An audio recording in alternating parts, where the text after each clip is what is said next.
4, Section 3. And as always, the big idea here is the Constitution, and that's what this unit's been all about. But I want you to understand that the Constitution is really just a reflection of the values and goals of our society. And so, as we look at later amendments, suffrage, or the right to vote, is something that we'll see. As we get into, say, like 13 through 19, a lot of these deal with specific rights that evolved after the American Civil War. And of course, as we look at poll tax, we'll be talking about certain states, North Carolina included, and their attempts to infringe upon people's civil liberties. And so, the first question is, should every American citizen have exactly the same rights and privileges? And I hope as we get into this, you'll realize that's complicated, that equality and sameness are not always synonymous. And so again, when I'm talking about kind of 13th Amendment forward, we're looking at post-Civil War amendments. And in fact, 13, 14, and 15 are called the Civil War amendments because they are a direct reflection of the American Civil War. The war was over. Several amendments were ratified. Now, the 13th was technically ratified at the very last days of the American Civil War. It was one of the very last things that Lincoln was able to do as president before he was assassinated, was to see the ratification of the 13th Amendment. And of course, this gave the rights of African Americans to be free. It outlawed slavery. And so the 13th Amendment outlawed slavery in the United States, obviously. Oddly enough, there's an exception to this. That's inspiration. Well, and that's if you are punished for a crime. You can be court ordered to community service, and that's labor in which you're not being paid for. And so that is an exception to the 13th Amendment. So it outlaws forced labor entirely, except if you are punished for a crime. For example, maybe you've done something bad in school and you get detention. That's a version of forced labor. Again, you could resist and go through that whole fun process, but oddly, you're probably going to wind up doing whatever said forced labor is. It's how this room is organized. I have some kid at the end of every year who owes time for something, and I'm like, hey, okay, this room needs cleaning up, and it gets done. And that's a version of forced labor, once more, an exception to the 13th Amendment, ironically. But let's get into one of my favorite amendments, the 14th Amendment. It defines who is an American citizen. And that an American citizen is someone who was born here or who became a citizen through the legal process, what we call naturalization. But the reason the 14th is amazing is it guarantees that equal protection under the law, regardless of race, gender, ethnic origin, religious affiliation, or previous condition of servitude. Meaning that it requires states to grant all citizens, those who born or naturalized, equal protection under the law.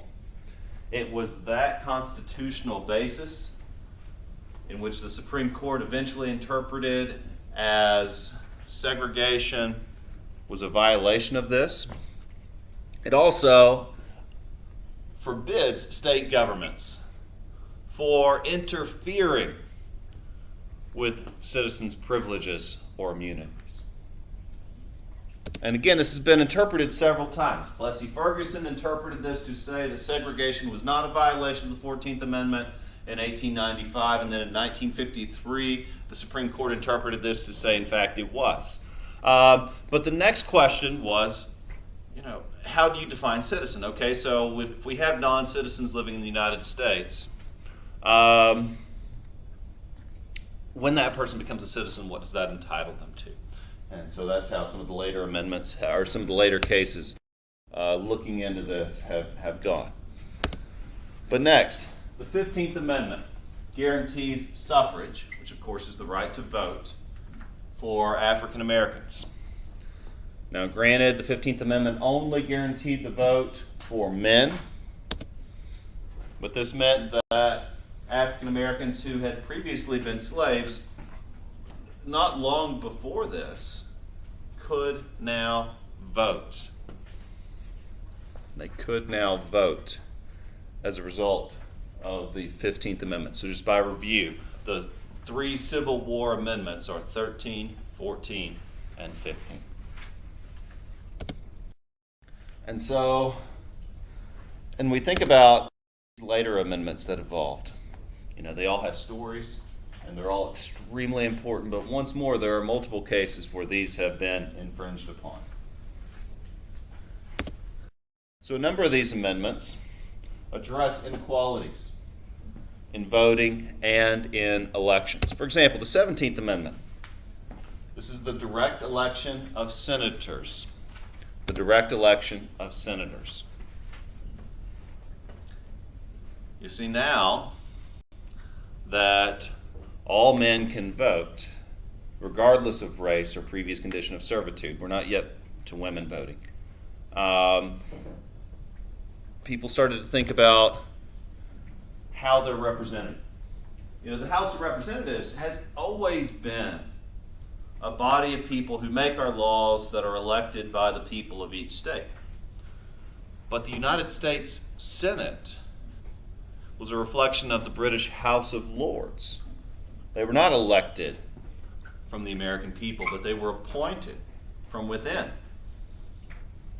And the 17th Amendment was created to correct this problem.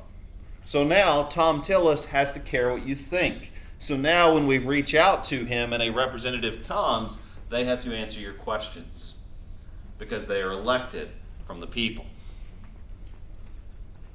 And it did. It gave Americans a greater voice in government. Of course, the 19th Amendment. Did anybody notice which one we skipped? Well, I mean, we're kind of moving 13 and forward for right now, but we did 13, 14, 15, and we're really on the topic of voting right now. So we've skipped 16 and 18. Does anybody know what those are? Okay. Is one of them the one that got taken away? Like it has one that reverses it? 18th was Prohibition, Yeah, that's the one. Volstead Act. The 21st one is the one. And 21st repealed it. And the 16th Amendment is the progressive income tax, which we'll go into a little bit. But it created the federal income tax, progressive structure. We'll look at it a little later. But for right now, the 19th Amendment gave women the right to vote in both national and state elections. And I wanted to remind you that we have the right to seek redress for grievances. Ergo, we have the right to seek change. But it takes a long time to do this in a peaceful, democratic way. The Seneca Falls Convention was 1848. The right to vote was 1920 for women. Very long time. And next, the 23rd Amendment. Lesser known amendment, unless you live in D.C. Gave voting rights to people who live in the District of Columbia. You know, because the question always was, when we set up a capital, we didn't want it to be in any one particular state. You know, the capital had been previously in New York City of the state of New York. And that would have given the state of New York disproportionate power. And so the District of Columbia was created, this kind of nebulous place in the middle of Virginia. It's not a part of Virginia. The people living within are obviously American citizens, but they don't have elected representatives. In fact, until the 13th Amendment, the 23rd Amendment, they didn't even have the right to vote. Okay, still on voting. there were some problems, obviously, with the 15th Amendment. Number one, states were finding loopholes. Loopholes. Okay, so if it's up to the state to regulate the process of voting, the state of North Carolina created a poll tax. That is, a tax that someone would have to pay to vote. Okay, sounds like we have to pay a tax to vote. Wait a second. You don't have to pay this tax if you're white. Because don't worry, you've been grandfathered in. Because you, your father, or your grandfather were voting before this tax was levied. So guess who it only applied to? Yes. So it was a sum of money requiring voters to pay before they could cast a ballot.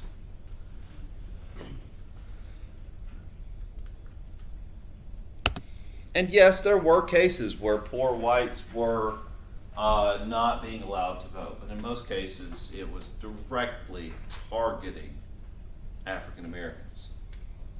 And so the 24th Amendment outlawed poll taxes in federal elections.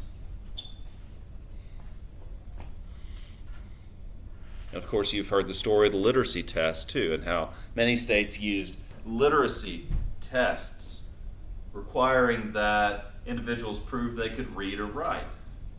But there were plenty of literate African Americans. And the problem here is that they could read and write, but they were still being denied the right to vote for arbitrary reasons. And lastly, the 26th Amendment.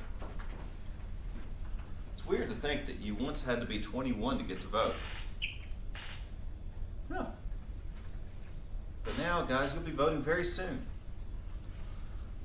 And the reason it was changed to 18, it's not because of any new neuroscience that said you guys are mature enough at 18. It's that we were sending soldiers into battle that could not vote for this country.